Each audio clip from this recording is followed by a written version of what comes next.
લીંબડી નગરપાલિકાની ચૂંટણીમાં ભાજપની ભવ્ય જીત બાદ પ્રમુખ સહિતના હોદ્દાઓ વરણી કરવામાં આવી। લીંબડી નગરપાલિકાના પ્રમુખ તરીકે રીનાબેન જતીનકુમાર ત્રિવેદીની અને રીટાબેન વિપુલભાઈ ચૌહાણ અને ઉપપ્રમુખ સર્વાનુમતે વરણી કરાઈ।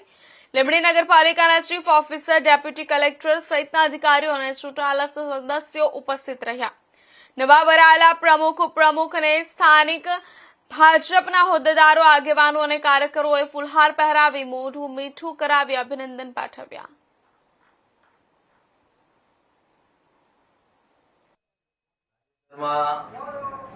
સ્થાનિક સ્વરાજ્યની ચૂંટણીઓની અંદર પાટડી નગરપાલિકામાં ભારતીય જનતા પાર્ટીની 24 સીટમાંથી 24 સીટો ભારતીય જનતા પાર્ટી જીત્યું છે।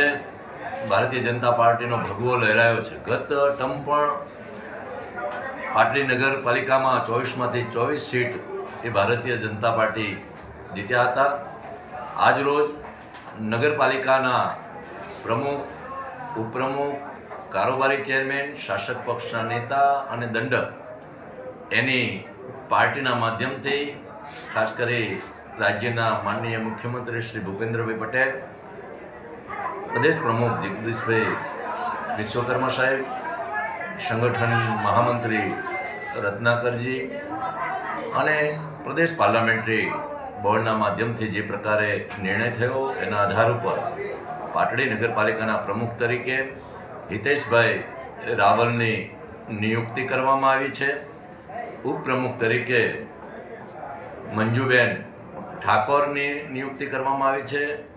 કારોબારી ચેરમેન તરીકે રઘુભાઈ સાવધેરિયા, શાસક પક્ષના નેતા તરીકે રાજુભાઈ દેવીપૂજક અને દંડક તરીકે ભરતભાઈ પ્રજાપતિ એનું પાર્ટીએ નિર્ણય લેવો છે। આજની પ્રથમ બેઠકની અંદર પ્રમુખ, ઉપપ્રમુખની વરણીની અંદર નગરપાલિકાના પ્રમુખ તરીકે હિતેશભાઈ રાવલ અને ઉપપ્રમુખ તરીકે મંજુબેન ઠાકોરની નિયુક્તિ થઈ છે। બંનેને ખૂબ ખૂબ અભિનંદન આપું છું।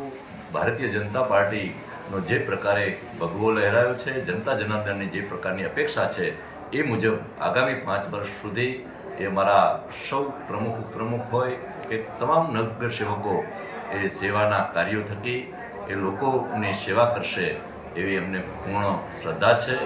ખાસ કરી આજે જેની નિયુક્તિ થઈ છે તમામને ખૂબ ખૂબ અભિનંદન આપું છું। આભાર। પાર્લામેન્ટરી બોર્ડ આદરણીય પ્રદેશ અધ્યક્ષ જગદીશભાઈ વિશ્વકર્મા સાહેબ, ગુજરાતના યશસ્વી મુખ્યમંત્રી ભૂપેન્દ્રભાઈ પટેલ, ગુજરાતના ઉપમુખ્યમંત્રી શ્રી હર્ષભાઈ સંઘવીની અધ્યક્ષતામાં મળેલી આ પાર્લામેન્ટરી બોર્ડની બેઠકમાં જે મુજબ નગરપાલિકા, તાલુકા પંચાયત, જિલ્લા પંચાયત તથા મહાનગરપાલિકાના પ્રમુખ, ઉપપ્રમુખ, કારોબારી ચેરમેન, શાસક પક્ષના નેતા તથા દંડકની પ્રક્રિયા જે મુજબ થઈ છે તે મુજબ આજે સુરેન્દ્રનગર જિલ્લાની 4 નગરપાલિકા એટલે કે પાટડી, ધાંગધ્રા, લીંબડી તથા ચોટીલા નગરપાલિકામાં પાર્ટીના પ્રમુખ, નગરપાલિકાના પ્રમુખ, ઉપપ્રમુખ, કારોબારી ચેરમેન, શાસક પક્ષના નેતા તથા દંડકની પ્રક્રિયાની જે પાર્ટીએ પ્રદેશ પાર્લામેન્ટરી બોર્ડ દ્વારા જે નામો નક્કી થયા છે તે નામોની નિયુક્તિની પ્રક્રિયા હાલ આ જિલ્લામાં ચાલી રહી છે અને પાર્ટીની શિસ્ત અને પાર્ટીની જે અમારી વિકાસની વિચારધારા છે તેને ધ્યાને રાખી તમામ પ્રક્રિયા શાંતિપૂર્ણ રીતે પૂર્ણ થવા જઈ રહી છે। જિલ્લા પંચાયત અને મહાનગરપાલિકા માટે ક્યારે હોય? જિલ્લા પંચાયત આગામી સમયમાં 24 અને 25 તારીખે એના ગેજેટની તારીખ મુજબ નક્કી થઈ છે અને મહાનગરપાલિકાની તારીખ પણ આગામી સમયમાં આવી જશે। પાર્ટીનું શીર્ષ નેતૃત્વ શ્રી નરેન્દ્રભાઈ મોદી સાહેબ, અમિત શાહ સાહેબ, ભારતીય જનતા પાર્ટી પ્રદેશ શ્રી જગદીશભાઈ વિશ્વકર્મા સાહેબ તથા આપણા મહામંત્રી સુરેન્દ્રનગર જિલ્લાના શ્રી હાર્દિકભાઈ ટમાલિયા સાહેબ, હાર્દિકભાઈ ટમાલિયા પ્રમુખ સાહેબ, આપ સૌ શીર્ષ નેતૃત્વએ અમારા ઉપર જે જવાબદારી સોંપી છે તે જવાબદારી અમે સંપૂર્ણ રીતે નિભાવીશું એની તમને ખાતરી આપું છું। તાપી જિલ્લામાં